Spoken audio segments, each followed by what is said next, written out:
everyone. I'm Paris Fox, and I'd like to welcome you to 12 O'Clock High, a podcast on business leadership with Tom Fox, hosted by Richard Lummis. Hello, everyone. This is Tom Fox. I'd like to welcome you to episode 75 of 12 O'Clock High, a podcast on business leadership. Richard Lummis is on assignment this week, so I have interviewed Andi Simon. Andi is the author of On the Brink, a fresh lens to take your business to new heights. She is a corporate anthropologist and award-winning author and a trained practitioner in the blue ocean strategy. She has her own consulting company, Simon & Associates, and she helps companies use the tools of anthropology to better adapt to changing times. On her recent book, she laid out a very interesting 6-step protocol to change corporate culture that I thought would be an excellent discussion for today's podcast. I'm going to link to Andi, the book, and her site in the show notes. I hope you will enjoy the interview and episode. 12 O'Clock High, a podcast on business leadership, is a part of the Compliance Podcast Network. Hello, everyone. This is Tom Fox, back for another episode. Today, you are in for a real treat because I have Andi Simon with me. Andi has been doing leadership, culture, consulting for many years. I won't say how long. She's got Simon Associates, but she has recently released a incredibly prescient and timely book entitled On the Brink, a fresh lens to take your business to new heights. And within that, she has a protocol of steps to how to change corporate culture. And given the plethora of corporate scandals, and you can name anyone you want over the past few years, I've certainly found them to be problems around culture. So Andi, with that very long-winded introduction, thank you for taking the time to visit with me today. What fun and what a great pleasure. Thanks for having me. So can you start off by telling us what's the work of Simon Associates and how long you've been doing it? Of course. I'm a corporate anthropologist, and I launched my business after 9/11. Before that, I was an executive in banks for 15 years and an executive in healthcare organizations, and I spent a decade as an academic anthropologist and got my tenure. And I was a visiting professor at Washington University in St. Louis teaching entrepreneurship. But my expertise and experience was in helping organizations change. And when I decided to found Simon Associates, it was to bring the methods, tools, and theory of anthropology into a business setting. When I launched it as a corporate anthropologist, I will tell you, I don't think 5 people Googled me a month. It was one of those blue oceans of unmet needs, but I clearly believe that the approach could help people see things with fresh eyes. And when times are changing and they have to change, people, quite frankly, don't know what to do and how to do it. And that's the way in which we've applied this method to help them learn how and then to actually achieve it. So that's our approach. So can I now turn to your book, On the Brink, a fresh lens to take your business to new heights? Could you describe, number one, why you wrote it a little bit, and then what's the book about, and what were you trying to communicate? Sure. Well, as we work with clients, we did a variety of things. If you're going to help them see things with fresh eyes, we often had to take them out exploring, as an anthropologist might. And it was interesting because they would have aha moments. I said, how do you capture those and share them with others so they can begin to understand why some observational research might be helpful? Often we're blue ocean strategists, and we were helping them see new strategies for unmet needs and how would they open new market space. And we had a bunch of clients successfully do that. And then we were working with them on how to change their marketing to create demand as opposed to simply fulfill it. And each of the stories had their own personality to them. You're a process person. We're very process oriented. But part of the discovery part is how to take people out of their comfort and make them take a look at their organization as if I have dropped them on an island of Samoa. And now they have to really understand the rituals of a foreign country in new ways. So while it was very exciting, it was hard to tell people, what did we really do? So we pulled 7 case studies, actually 8, together about clients who were kind enough to share their experiences. And each of them is a different kind of company, all of which were on the brink. They could either go and fall or they could soar. And so the stories about how a little anthropology helped them see things with fresh eyes, it was often right around them. You know, we often say the way forward is all around you. You just can't see it yet. And so it was exciting to share that and begin to show people how anthropology could, in fact, help businesses do things that they were often stuck or stalled and unable to do on their own. It's each of the chapters has a how-to at the end. And so we try and use each of those stories. So I'll give you a couple of stories so your listeners can understand it in a more concrete way. One of my favorite is of a gentleman, Jim Riley, who loves us to share his story. He made chain for snow tires, and his market had been saturated. An old company. They'd actually put those chain on covered wagons leaving St. Louis to go out west. So it'd been around a long time. And we had him sit on the telephone to listen to inbound calls at his service center. And he listened to her for 2 hours. And that's why I find it so interesting, because this is not that hard. And in 2 hours, all she kept saying was, no, I'm sorry, we don't do that. No, sorry, we don't do that. And finally, he said to her, all you keep saying is, we don't do that. And she said, well, you told me we don't do that. And he said, but why don't we do that? She said, I don't know why we don't do that, but that's what you said we don't do. That we don't do stuff turned into a 40% growth in his business. And every time I meet with him to continue either to work or just to converse about it, that part of his business he did then now represents 25% of his business. And the other 75% are all those things we don't do that now have become a core part of his very innovative and expanding business. And so Jim always likes to share that it wasn't what we did, it's how we changed the way he saw things.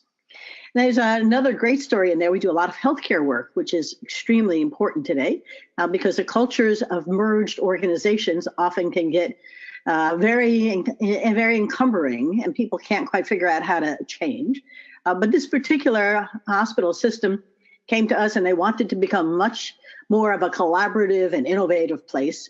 And we used one of the tools, the organizational cultural assessment instrument, and they all agreed they wanted to be more collaborative, innovative, and less controlled. They had 9 unions. The idea of how to become more innovative and collaborative when the CEO signed every check was one of those things that we were challenged by.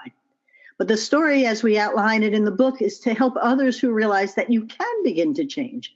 But typically, it's very difficult to visualize what that actually means. Does empowering a nurse to take care at the bedside and make changes that a doctor ordered, is that innovative? Are you going to allow the nurses to actually be empowered and take risks like that? Is collaboration, the housekeepers and the nurses are going to better coordinate care so that they can turn the beds more quickly? You know, what do the words really mean? And when you come down to culture and culture change, which is, a major topic of both the book and our conversation, what does it mean? What am I going to give up and do less of? What will I do more of? And so the process begins to enable people to change. And I'm sure you're aware of this, but your listeners should know that the brain hates to change. It hates me sometimes. And usually we tell people, if you want to change, have a crisis or create one.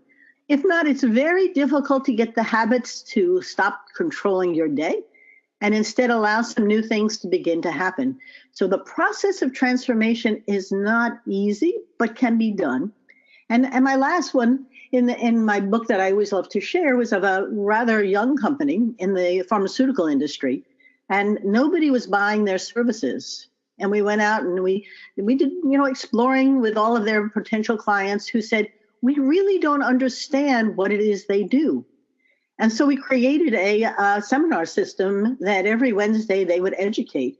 And they had big guys, Sanofi and Johnson & Johnson and Amgen, all listening to and watching their seminars. And the business started to come through. But there was a gap between what they thought the customers needed and what, in fact, the customers thought they could buy from them. So all of the case studies are of clients of ours that could be like the folks listening to your podcast who may be stalled or stuck or on the brink of trying to figure out how to respond to these fast changing times and not quite sure how to change to adapt to them.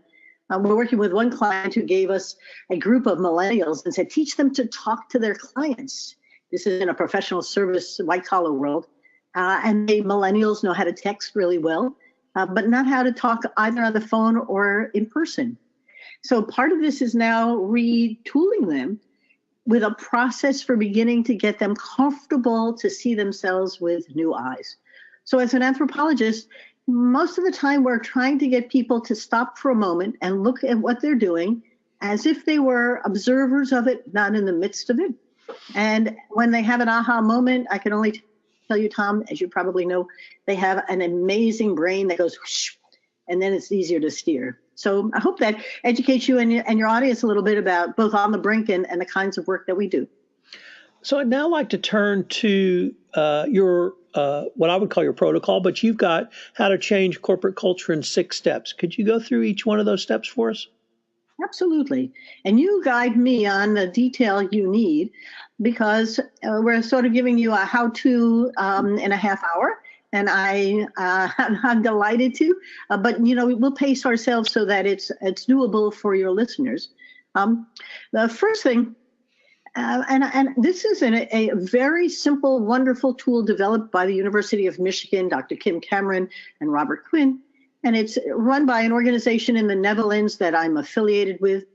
And the survey is called the Organizational Cultural Assessment Instrument, the OCAI-online.com. And you can Google OCAI and it should come up. Now, what they did to develop this methodology was serious research on different kinds of cultures in corporations, organizations. I'll tell you, there's some anthropologists who have conniptions when you use it because there can't be simply 4 different ones. Well, the research was pretty compelling, and there are 10,000 companies who have used it, and it is extremely powerful when it's being done, and we're doing it with a client. When you take it, it'll ask you to evaluate 6 key areas. What are the dominant characteristics? Is this a very personal place? Are you very dynamic and entrepreneurial? Is it results-oriented? Is it controlled and structured? The 4 dominant kinds of culture are either a controlling one, a collaborative clan one, very full of teamwork, focus on people, a very creative one, very entrepreneurial, very visionary, empowering, and a very competitive one with a lot of bottom line results or rules to follow. Now, when you take this survey, you're going to be asked to take 100 points and balance it and see how you would like it to be today and how you would like it to be in the future. The 6 areas it is asking you about, what are the dominant characteristics? When I tell you that HR folks call us and say, I want to change our culture, and I say, what is it now? And there's a pause. Then there's really, I'll talk about this in a moment, but people aren't really sure what it is. But the 4 major types begin to put things together in a way we can make sense out of. The second question is around organizational leaders. Are they mentoring, facilitating, or nurturing? Or are they extremely entrepreneurship-ish and innovating, visionaries? Are they aggressive or results-oriented? Or are they coordinators, organizing, smooth running, and efficient? I once gave a talk to family firms, and only the bankers were very controlling. And the family firms were all very clannish and collaborative, almost to the point of not getting anything done. And occasionally there were some entrepreneurs. But it's interesting because as you start to take people through it, they begin to see themselves in a framework that's beyond simply, I do it this way, or we get along a lot, or, the CEO signs every check, or, the visionary has an idea moment. When I taught entrepreneurship, they often have more ideas than they know what to do with, and they tend to need a controlling person to balance it. Then the management of the employees, what does that mean? Is it teamwork and consensus, or are we very free and unique? Everyone's doing their own thing. There's a great article we just got published about a company that my husband built, and they really were very entrepreneurial, but they grew so fast they had to become more process-oriented, and the changes were really quite fantastic, but difficult. And then they could be having very competitive, high demands and for achievement, Or there's very conforming, predictable, stable relationships, places where everything is very stated, controlled, and the rules rule. Now, once you begin to understand how we're managing the employees, then we are talking about what's the glue. And as you can hear me describing this, when you're really looking at the values here, you're beginning to understand that there are different ways of getting the same things done. But the glue is loyalty and trust. Is that's commitment to the organization holding it together? Or are you going to be cutting edge? Different values, different conversations going on. Maybe you're very aggressive in winning. I had a trading company that was an algorithm trader, and they were extremely successful, very competitive, very results oriented, and didn't get along very well. The glue that held another one is very smooth running, efficient. We worked with a company in Mexico that had a wonderful cement manufacturing company with lots of rules, very efficient, and they couldn't hire any young people because nobody wanted to work in the silos that they had. Then the strategic emphasis is real important. Is it about human development? We're all going to grow here. Are we going to try new things?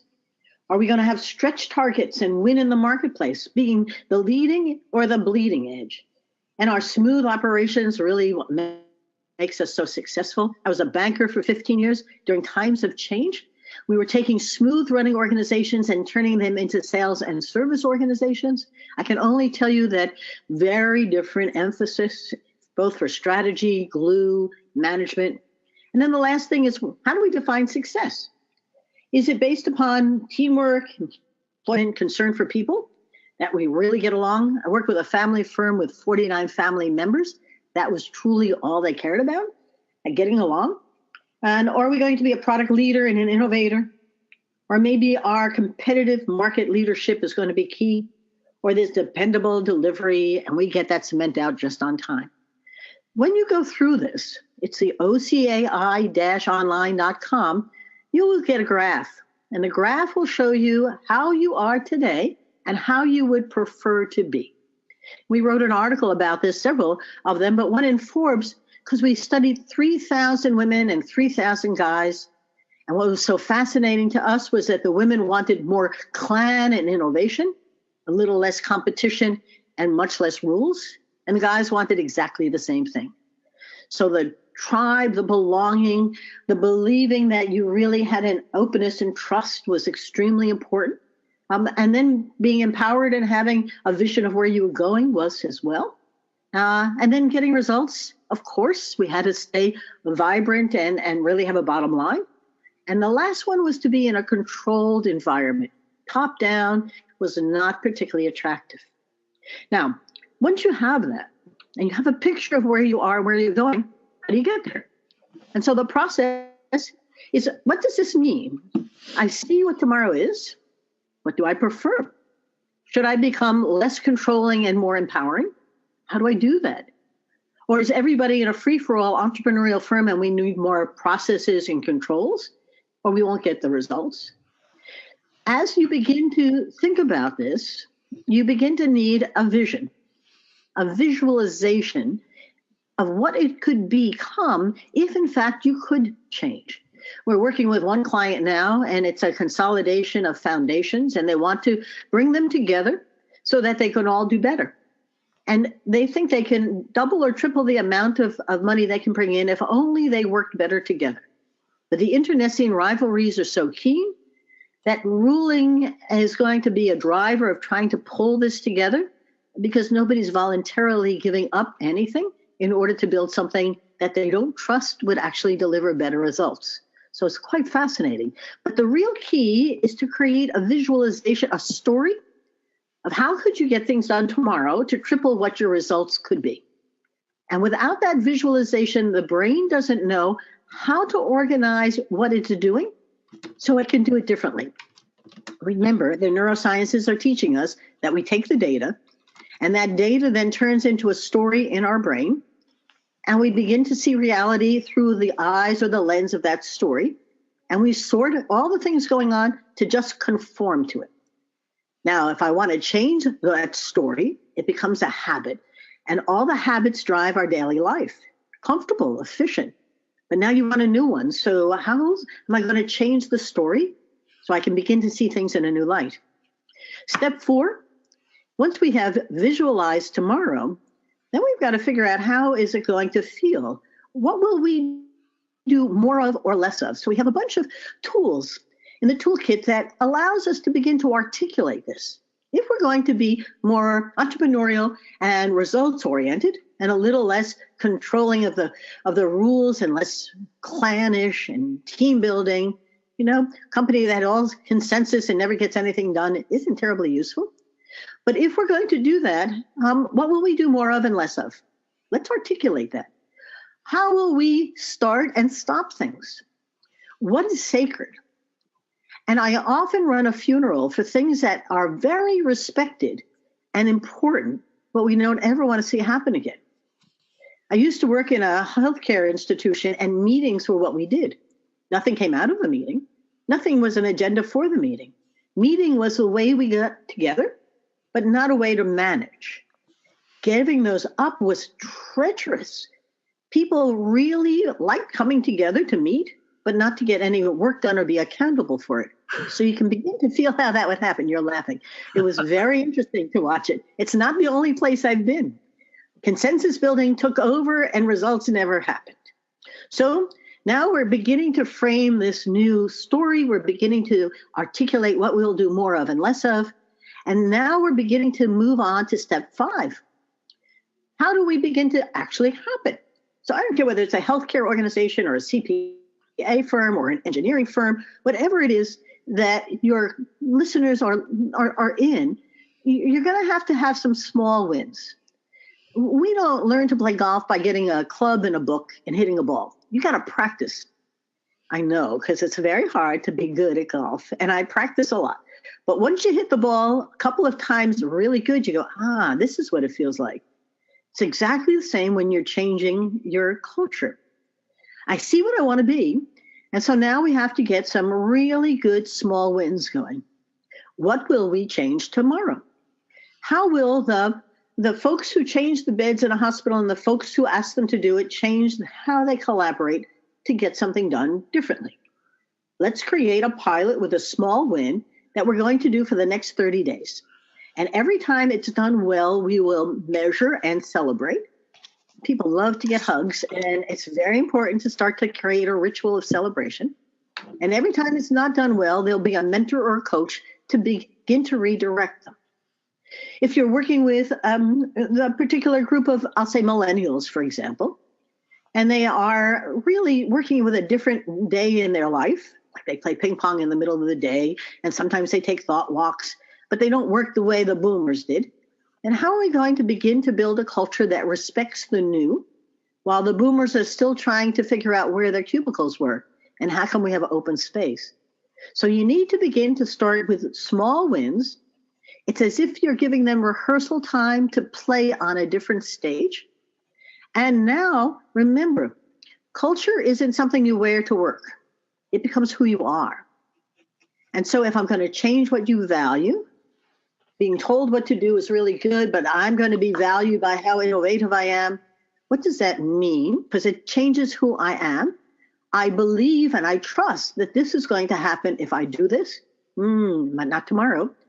And what are kinds of behaviors that I've always done, this is the way we've always done it, are no longer going to be relevant. In a sense, it isn't just abstract, it's who I am. And that's why this isn't so easy. It's really deep. And sometimes you got to change the whole group around so people are building on each other. And then the last step, to celebrate and build coaches and mentors to sustain the wins and redirect those who don't work out so well. Humans, remember, data do not exist, and nothing really exists. Humans create meaning. They create symbols, and they begin to share them.